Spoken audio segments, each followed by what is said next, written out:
A lot has happened for Star Citizen over the last week. Alpha 3.13.1 has been released and is holding up pretty well. Fleet Week has been launched along with the Free Fly, and that's going to be wrapping up on the 3rd of June, at least the Free Fly anyway. The actual Fleet Week technically ends on the 1st of June. This Fleet Week and Free Fly is pretty cool because you just need to have a Star Citizen account and you can play. You don't need to go around and put in codes or anything else. You just have an account and then you can download the game and go. Bam! Easy, simples.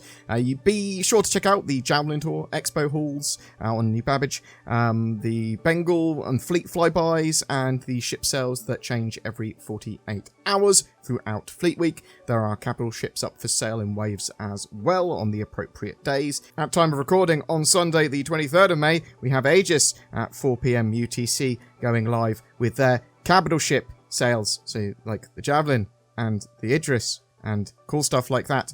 They do sell it in waves though, so there's at least 3 chances of grabbing one of those big capital ships if you want one. And if you want more details of exactly what to do and that schedule, competitions and all the other stuff that's going on during Fleet Week, check out my Fleet Week guide, which I will have linked down below. This week's Inside Star Citizen looked at the RSI Scorpius, which is a new heavy fighter that's now on sale throughout Fleet Week as well, from $200. It's planned to be released in Alpha 3.17, the Q1 2022 patch. It's a 2-seater high DPS X-Wing type ship where the second player controls a turret that can change configuration from the top of the ship to the bottom of the ship, giving it a huge range of coverage. So we also had a sprint report covering various new environments, hospitals, colonial outposts, and Orison being the focus there. Orison is starting to look really pretty awesome and complete now. 3.14 is when we're going to see it released, and this week's sneak peek was of the shopping and mall area on the commercial platform there on Orison. I really like it. I love Orison. I'm going to live there. Star Citizen Live was all about military ships. Some ships that were previously limited or rare may go on sale more freely in the future, like the Polaris, which is no longer limited stock during sales. The Polaris has been made a bit larger as well. It can hold a Sabre now, and the Sabre's, in its little folded up mode, but it's not currently in active development, that Polaris. The Kraken is also not in active development currently.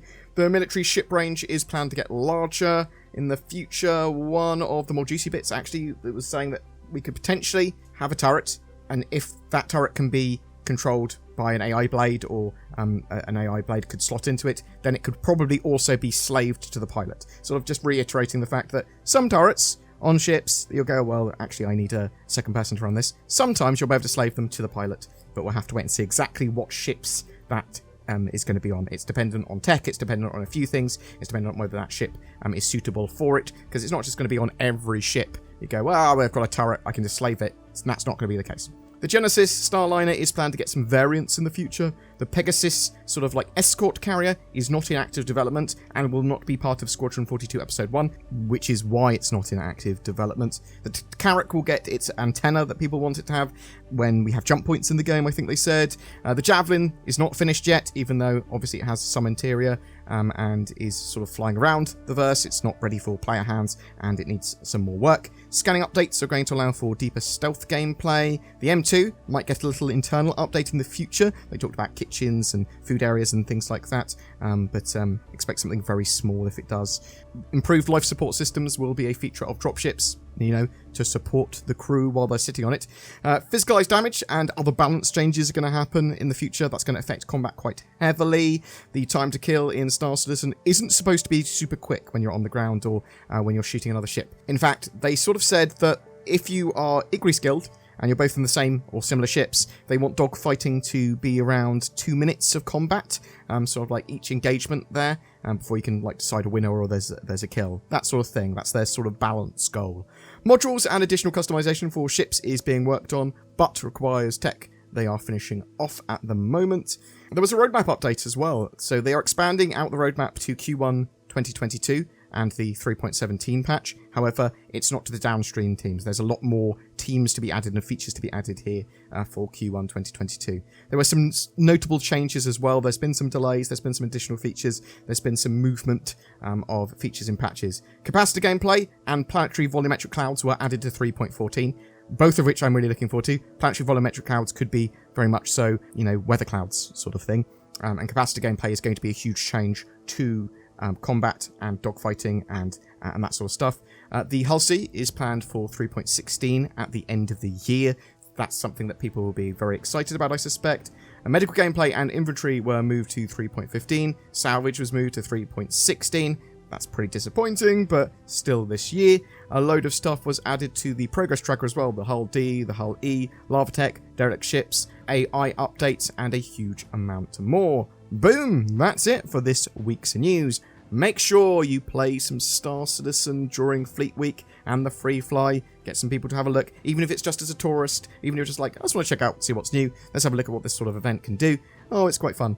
Is the idea here. Obviously, it's still an alpha, very much so, but there's quite a bit to do in Star Citizen now, and even when it's just an alpha, you can see sort of like the tech demoed areas of the game, and see how the game is evolving every so often. There was a Star Citizen tech-linked video, Star Citizen, the best game ever.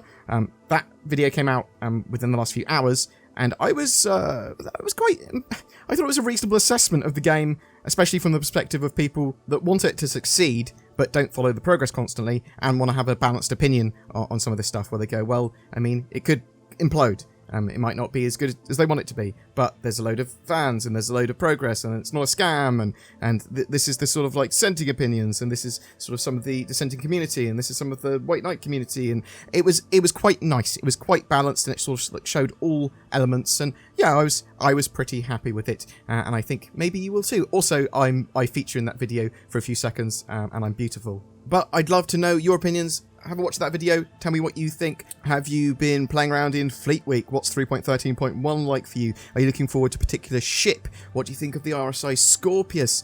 Are you disappointed of the delays with medical gameplay and salvage and that sort of stuff? Or are you thinking, it's just part of the course, and as long as it's done this year, it'll be fine? Do you think salvage could move back even further? No, please no. Hull C and other ships that are getting done this year. Do you think we'll see the Corsair and the Vulture later this year as well? I was thinking that maybe salvage actually got moved back because they are going to have the Vulture having hull stripping salvage as well at the same time. Maybe, question mark. That's just a hope and a dream. But what do you think? Whatever your thoughts, I'd love to hear from you in the comments below. I'm shilling for spaceships today. Do you like building spaceships? Of course you do. JR Fabrication make officially licensed Star Citizen products and Airfix-like model kits. Do you want an Arrow fighter? Maybe a Freelancer? Some Cyclone little buggies? Dragonflies? Oh my! You can buy them and build them, or just add them to your pile of shame. You want dioramas of ships and vehicles? They've got them too, and they continue to add more to their range.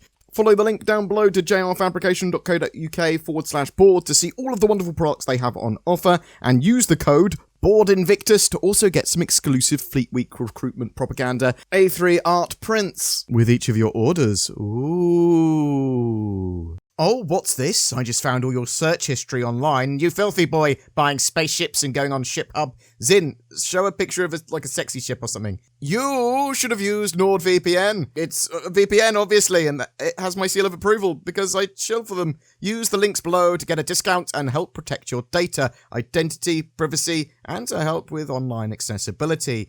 Every month we have a ship giveaway. For May, it's for a Crusader Hercules Starlifter. It's a big boy cargo and ground vehicle transport ship that you can expect to be added to the game by the end of the month. Just comment on any of my videos made during the month to be in for a chance of winning that. Thank you so much to my channel members who have pressed the join button below my videos, and my Patreons as well. Going the extra mile really, really helps the channel. Say thanks for helping the channels in. Thanks for helping the channels in. Consider becoming a channel member or Patreon as well, and maybe you'll get some poorly photoshopped naughty spaceship shots. Ooh, saucy. Thanks for watching and all your support.